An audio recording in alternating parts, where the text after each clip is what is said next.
let me turn that on. Let's see. Does everything look like on your end now? Yeah. Okay, good deal. So yeah, I'd love to just well, first, how do you know Harsha? Um, I used to live in Austin. I'm in Philly now. Okay. Actually about to move back to Austin. Oh wow. Um, and I did product marketing in Austin for a startup software company called You Earned It. Oh yeah. Um, Did you know Brittany Oster? yeah. Okay, Brittany and I worked together for a Oh, while. nice. Go ahead. Yeah. Yeah, they're now Kazoo HR. Right. But so I just met him through the like marketing scene in Yeah. Austin, which I'm a little bit removed from now that I'm not there, but I'm Right. actually moving back. So trying to build up my network of marketers because I feel like I'm lacking in that right now. So this came at the perfect time. Cool, cool. Well, I know we only have 30 minutes, and just quick background on me, just so you have a little bit of perspective. So, I've been running marketing in lots of different areas for probably about fit in the last 15 years. Kind of electrical engineer by trade, and then got my MBA, and then have done demand gen, marketing ops. I saw that you did some marketing ops as well, and then a little bit of sales ops, product marketing. Let's see, what else am I missing? Demand generation, and I feel like I'm missing one whole section. Anyway, sales enablement. And then I've run marketing for a couple of different startups. And so Harsh and I have been kind of brainstorming this little idea about giving advice and finding new ways to give advice. And so we're not monetizing it yet, but we're just like, well, let's talk to some marketers and see if there's something there. So yeah, I'd love to be able to help. But yeah, help me understand what's going on. What's your challenges? Yeah, so I'll give you a background of QuotaPath. We are about 2 years old. We're a commission tracking software for Mhm. sales teams. So our product really focuses on the sales rep, which a lot of other players in the space are very like top down Mhm. when it comes to commission tracking. So we wanted to like kind of reverse that and focus on rep and rep motivation and rep empowerment. So we make it really easy for reps to figure out what they've earned and also be able to like forecast potential pipeline to understand what they could earn. Mhm. And then from the organizational side, we launched we're a freemium tool. So we launched our free product in August of 2019 after like a year of extensive, just like early access, beta testing.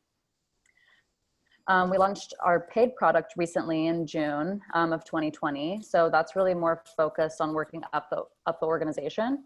Sure. So we make it really easy for sales managers and sales leaders to build out comp plans, integrate with their CRM, assign users to comp plans, and they can like, easily make tweaks and changes to comp plans over time. That's reflected across the whole organization. So it's really just about providing transparency in the commission process. Cool. And what's the sort of, it's probably a little bit early, but like, what's the average deal size? Kind of what are you guys expecting, ACV type stuff? Yeah, so we just started tracking that. So like I mentioned, we just released our paid product in June. So Mhm. I was on the mission of figuring out just taking a look at all of our closed won deals. So we have about 13 closed deals so far. Mhm. Our average ARR is 1,615. Okay. So our product is fairly inexpensive. It's $20 per user per month. Okay. And the only discount we offer is a 10% discount if you sign on annually. So it's about Okay. $18 per user per month.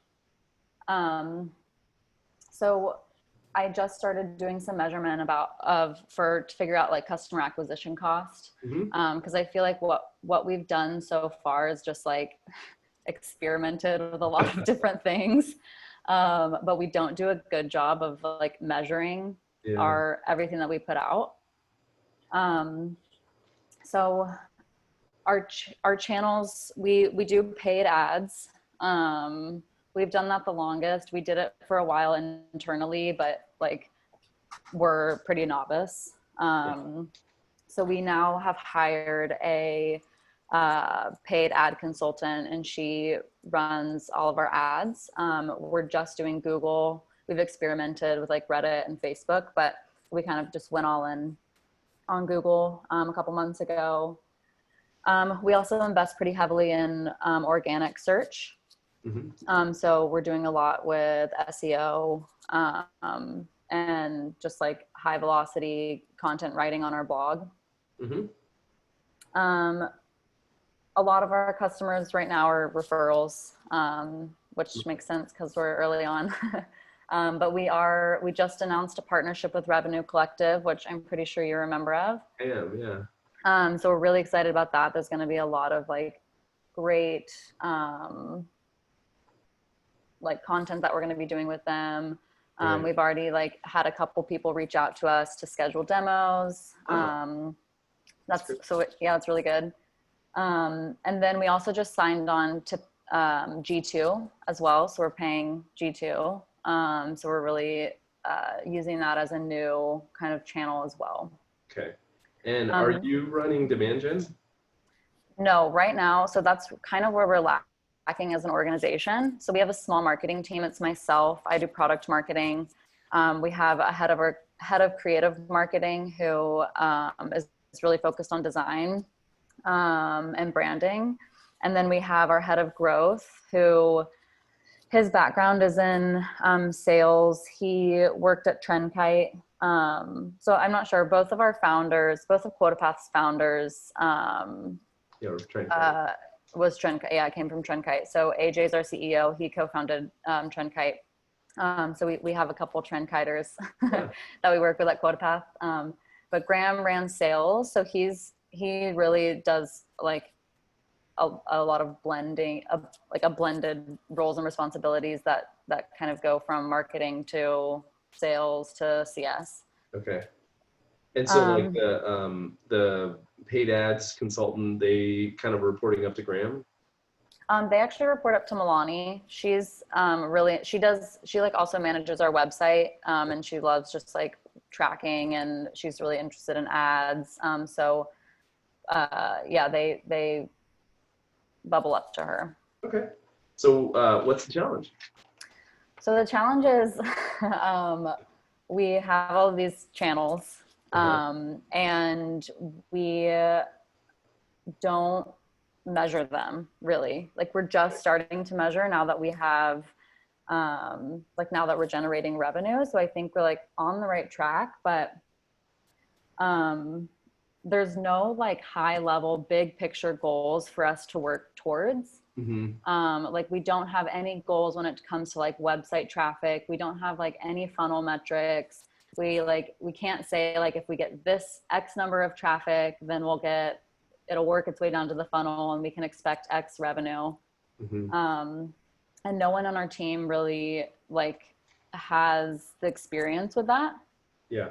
So we're just in the beginning phases of like, how do we measure and what do we measure? Yeah. We probably aren't going to be hiring like VP of marketing or CMO or even like a demand gen function for probably at least 6 months. Yeah. So it's like, what can we do in the 6 months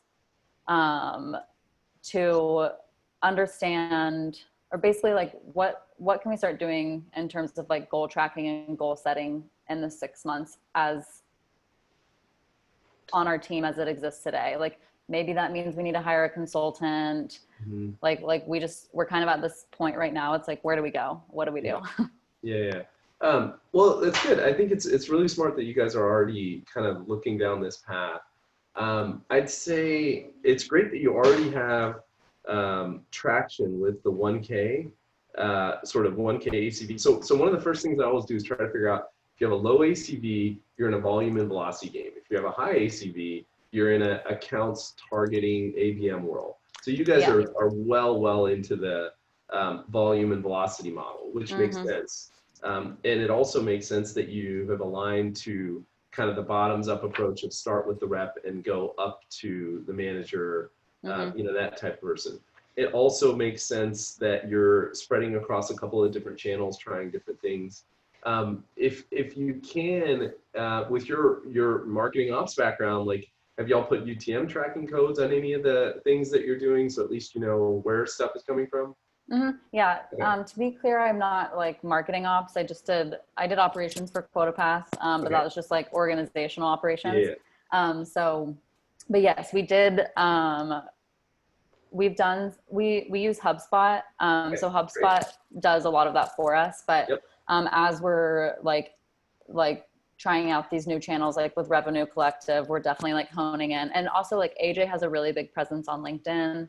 Mhm. So we get like quite a bit of new users from whenever he makes LinkedIn posts. So we're really trying to hone in on Yeah. like everyone use a UTM code Right. for every link that's shared.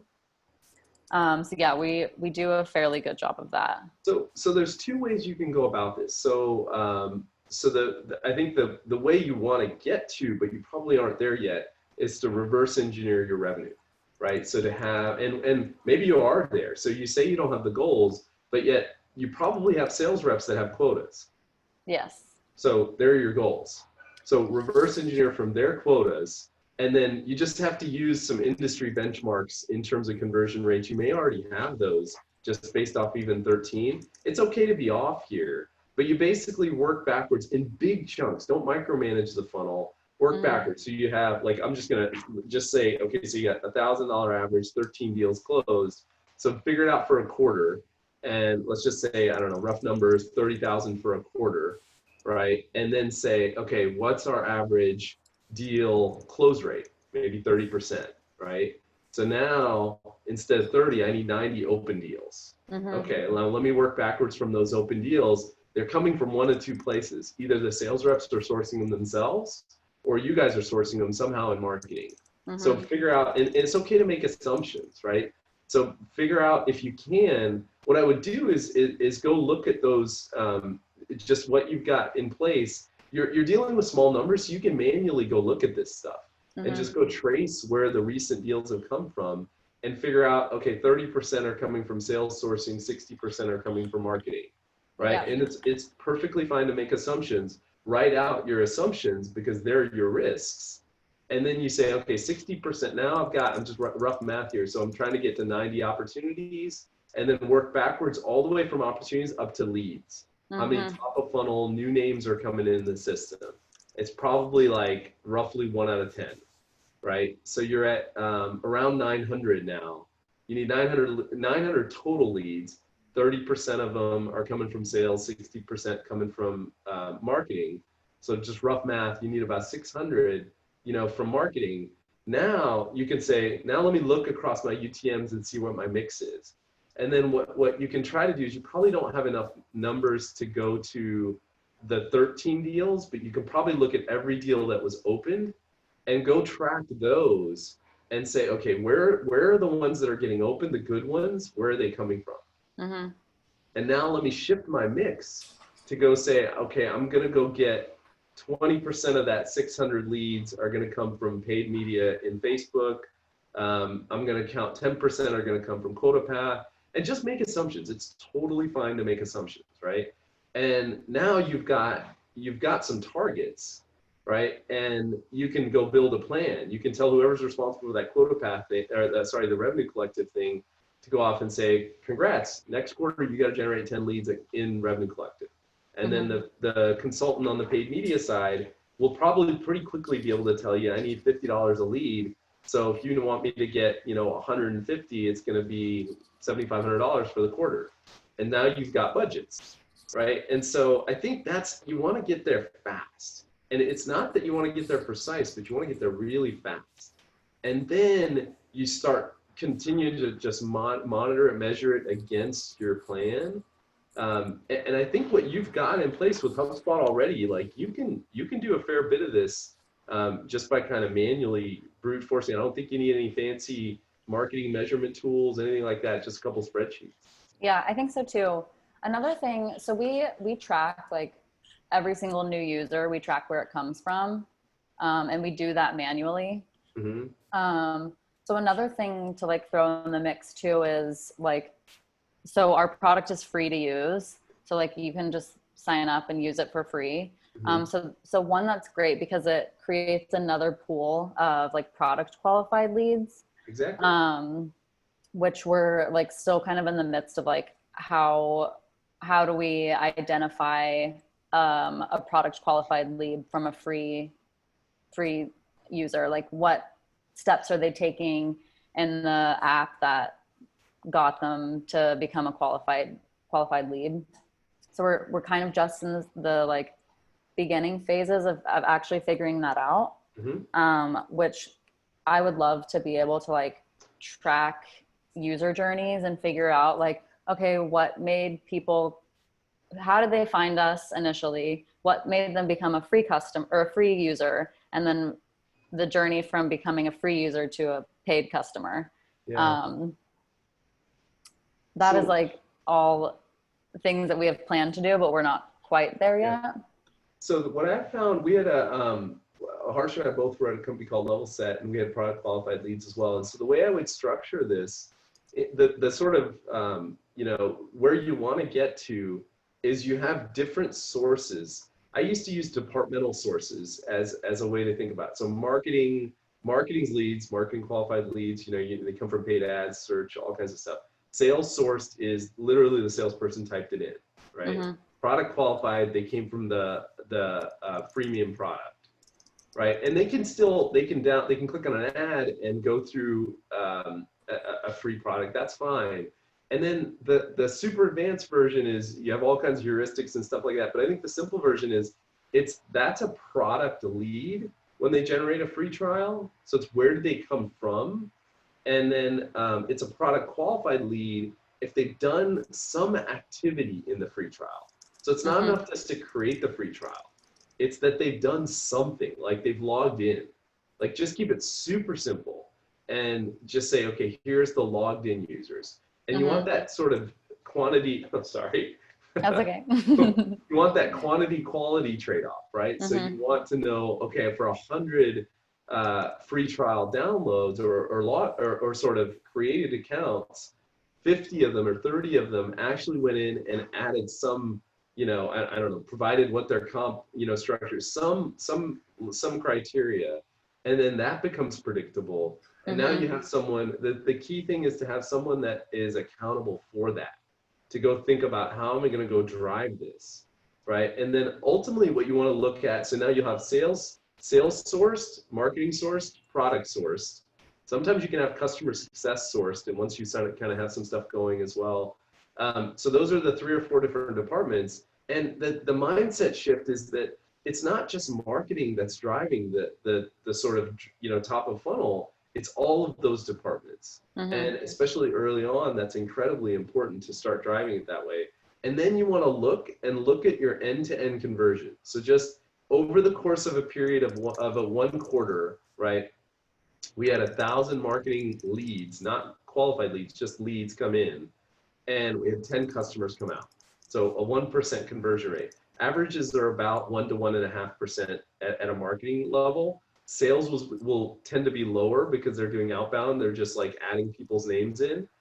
They can add 10,000, you know, with some tools pretty easily. Product will be much, much higher, right? And so I think what you want to do is start to track that and just do it on a month or a quarter long basis.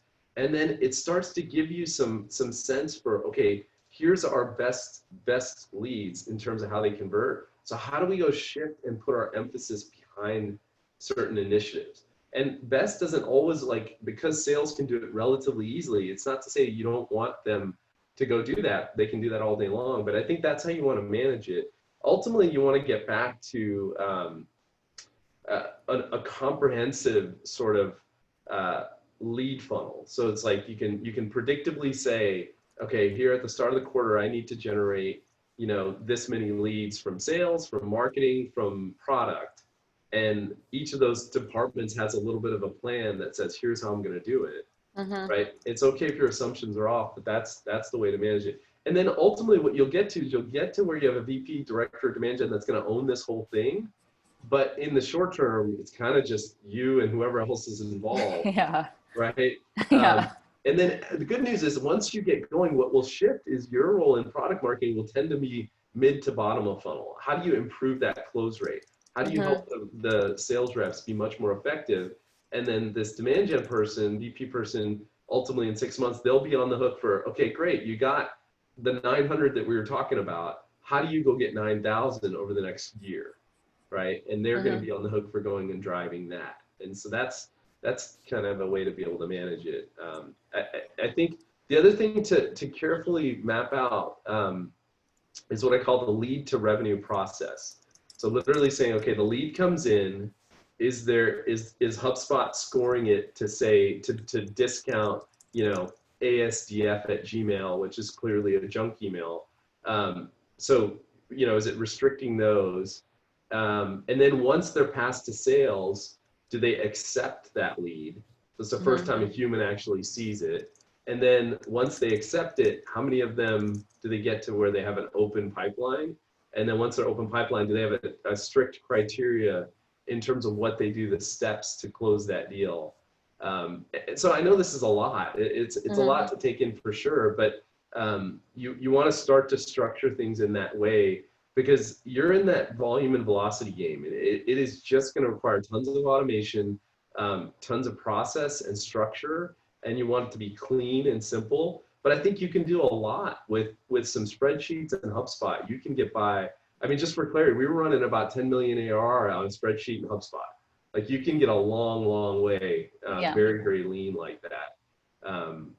I wrote a blog post about, I'll share it with you, that was on this sort of process. If you think it would be helpful, it's got a template for that sort of lead funnel. I think I have it pulled up. Is it on your LinkedIn? How can demand generation accelerate your SaaS bookings? Yeah, that's probably it. Yeah, I was just looking over that before our call. Yeah. But there's yeah, a template. If you have any trouble getting to the template, sometimes it doesn't work, but it's a Google template, so you feel free to use that. It could be a good way to work through it. Let's see. What else? Yeah, that works.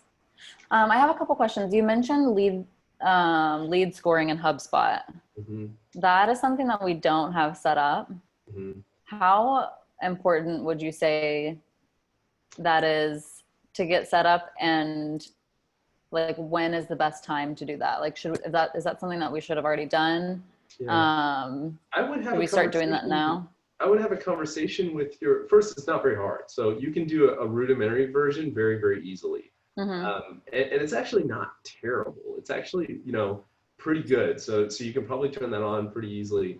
But I would also have a conversation with your sales counterparts and just saying, like, hey, are you guys getting some leads where you're like, clearly this is not, interesting and it's a waste of time? Or do you feel like, for the most part, they're pretty good, we don't want to risk not seeing some? I'd rather just see them, and it's like, whatever, it takes 20 minutes out of my day to discount the ones that are bad, that's totally fine. If they don't have the pain point, don't go fix it. Yeah. But if they have a pain point, then I think it's worth fixing. Yeah. Yeah, we just hired 2 sales reps, and they started in April and May. So they're really just working on like what their sales methodology is going to be and how to create a repeatable process. And they're just at the beginning phases of putting together like an outbound strategy. Yeah. So it feels like everything's kind of like getting started, and we're figuring it out. We're tweaking all of our strategies to the point where, like, I think we're ready to start doing more like demand gen, hard goal tracking. Yeah, I would say in general, like, you could probably skip that for a while. Yeah. Okay. You also said we were talking about PLG and freemium and PQLs, and you were talking about looking at end-to-end conversions. When you say conversions, do you mean conversions of free users or of paid customers? So or net new names to customers. Net new names to customers. Yeah. So however you got the name, could be sales is going to just upload a list of 10,000. That's fine. And then how many out of that 10,000 became a customer over some period of time? Typically, you want to start to get to what your sales cycle is. So yours is probably pretty fast, I'm guessing, maybe a month or so. So you want to like at least look at a time frame where it's like double of that. So take 2 months if it's a month, and take 2 months and say, how many leads did we generate in that 2 months? How many customers did we generate from that source in 2 months?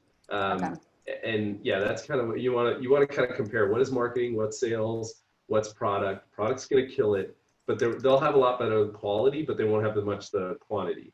Mhm. Marketing will have kind of a good mix of quantity and quality. Sales will have all the quantity, but very low quality. Yeah. So that's fine, but it gives you something to predict, because what you want is, even if you're off here, it gives you something to say, to be able to hit this revenue, I need to hit these goals. So that, I think that's a key thing, is what I call activities versus outcomes. The outcomes are, I need this many customers. The activities are, I need to generate this many leads. And so then you've got a very predictable way to be able to reverse engineer that and say, now what's the plan for each of these departments to go hit this? And it's a great way to just get every department starting to think about driving that engine, as opposed to just marketing. Mm-hmm.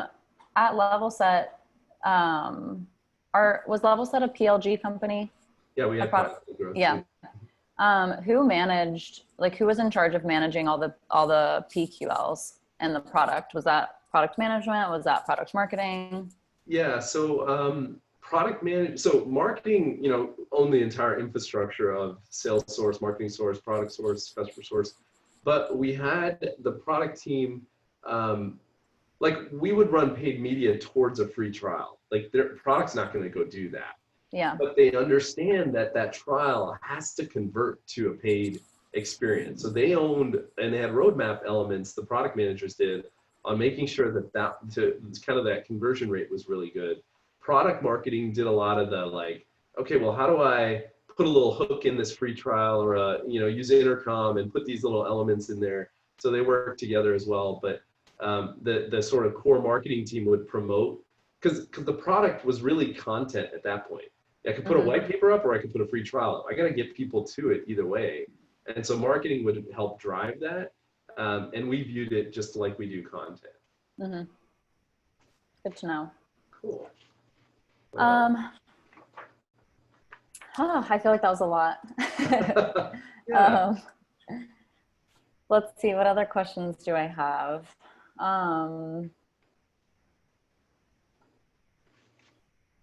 I definitely am going to look into your template.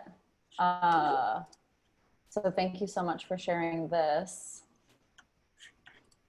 I don't know if there's any other questions that I have. Cool. As it relates to this specifically. Yeah, well, if you have any questions, feel free to shoot out. I mean, Harsh and I are just this is just a brainstorm of ours. We were like, we've both been in your shoes, where it's hard to get advice about stuff that you may not have done before. And so we were just like, well, is there a way to put folks in touch with people that have done it before and maybe learn a few things? So who knows, yeah. We're going to try to monetize it at some point. There's something there.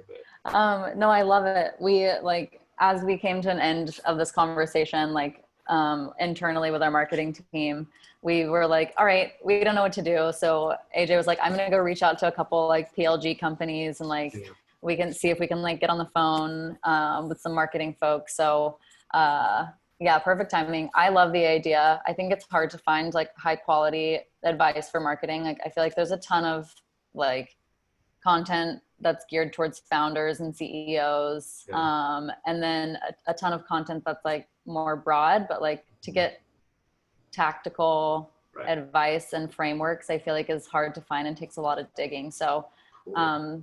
I like I'm here for it. Oh, cool. Well, I like the marketplace idea.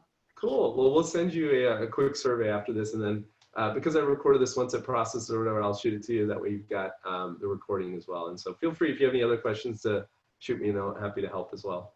Okay, awesome. Cool. Well, it's so nice to meet you, Nick. I really appreciate taking time to talk to me about Demand Gen. Sure, absolutely. It's good meeting you too, Darby. Take care. Thank you. Bye. All right, bye.